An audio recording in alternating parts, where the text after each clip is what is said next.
मध्ये बिबट्याची दहशत आहे तशी आम्हाला नरेकरांना नवले चौकाची दहशत आहे। उद्या आम्हाला मुली वगैरे पण म्हणजे ज्यांना लग्नाकडे मुली देणार नाही जुन्नरमध्ये अशी वाघाची दहशत होते, मुली पण देणार नाही नरेकरांना, वडगावकरांना, धायरीकरांना, अशी गत आमची झालेली आहे।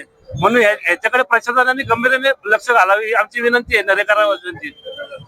तो पूर्वी 60चा स्पीड होता, आता प्रशासनानं 30चा स्पीड केलेला आहे। जुन्नर मध्ये बिबट्याची दहशत आहे त्याची नवले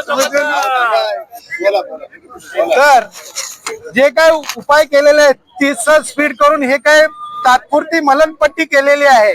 तर सर्व प्रशासनाने इथं पूर्ण सुरक्षता कशी घेता येईल, हे अपघाताचं प्रमाण कसं कमी करता येईल हे पाहावे आणि उपाययोजना करून सर्वसामान्य जनतेला न्याय कसा देता येईल हे पाहावे। तुम्ही यमाच्या वेशात आला, काय नेमकं ह्याच्या मागे काय हे जे काय आंदोलन आणि ही जी काय मी भूमिका साकारतोय, यम सुद्धा ह्या इथल्या अपघाताला कंटाळलेला आहे। कारण एक अपघात झाला की इथं यमाला सुद्धा कमीत कमी 4 ते 5 लोकांचा बळी घ्यावा लागतो।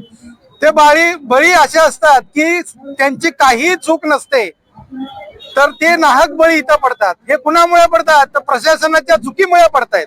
प्रशासन असं करतं, एका गाडीचा लोड जर 10 टन असेल तो ट्रकवाला त्या ट्रक मध्ये 20 टन लोड करून आणतोय, तर त्यामुळे हे बळी जात आहेत। तर हे प्रशासनाने विचारात घेऊन सगळं हे थांबवलं पाहिजे, म्हणून ही यमाची भूमिका मला साकारावी लागली।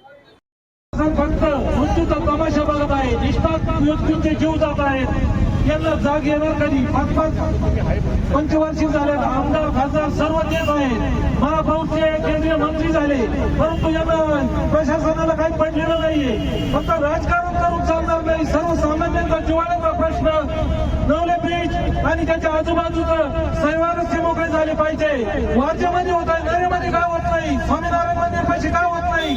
सर्व्हिस रोड दुरुस्त का होत नाही? आम्ही सर्वसाधारण लोक इंजिनियरला तुमच्या जमत नसेल तर आमच्याकडे रोडमॅप तयार आहे, तुम्ही आमचा सल्ला घ्या। सर्वसामान्य जनता तुम्हाला सांगेल NH 4 वरती 30 कोणाला